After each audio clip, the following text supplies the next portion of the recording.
দিনাজপুরে চাষ হচ্ছে সৌদি আরবের দামি জাতের সব খেজুর। আছে বিখ্যাত আজওয়া, মরিয়ম, খনিজের মতো খেজুরের গাছ। ভালো ফলনের পাশাপাশি ন্যায্য দামও পাচ্ছে উদ্যোক্তারা।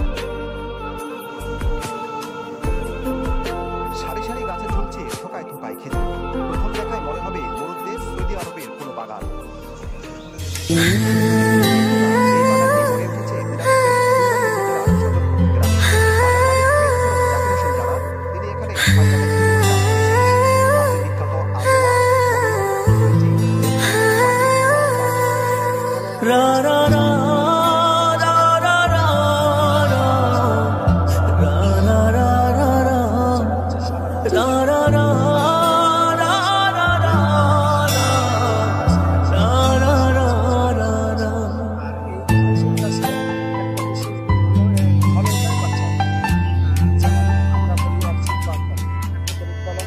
আমরা উচ্চ মূল্যে বিক্রি করতে পারি এবং ফলও এটা উচ্চ মূল্যে বিক্রি হয়।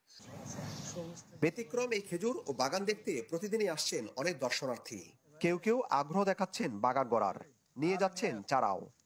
লোকমুখে শুনছি এবং ইউটিউবে দেখছি, দেখার পরে উদ্বুদ্ধ হয়ে এখানে দেখার জন্য আর কি আসছি। দেখে খুব ভালো লাগতেছে। খুব সুস্বাদু, বিভিন্ন জাতের উনি খেজুর লাগাইছে এবং সুন্দরও হয়েছে।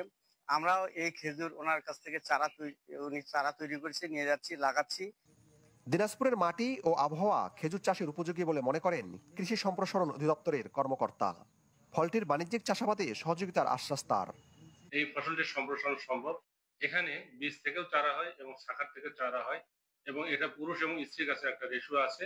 যদি এটি মেনটেন করা যায় তাহলে এখান থেকে আমরা সফল হতে পারবো এবং কৃষি বিভাগ সার্বক্ষণিক তাদেরকে কারিগরি যে সহায়তা, এই রোগ পোকামাকড় ক্ষতিকর সার ব্যবস্থাপনা, পানি ব্যবস্থাপনা ইত্যাদি পরামর্শ কিন্তু আমরা অব্যাহত রেখেছি। 2018 সালে গড়ে তোলা এই বাগানে গত 4 বছর ধরেই নিয়মিত ফলন আসছে। বিপুল সরকার সানি, চ্যানেল 24, দিনাজপুর।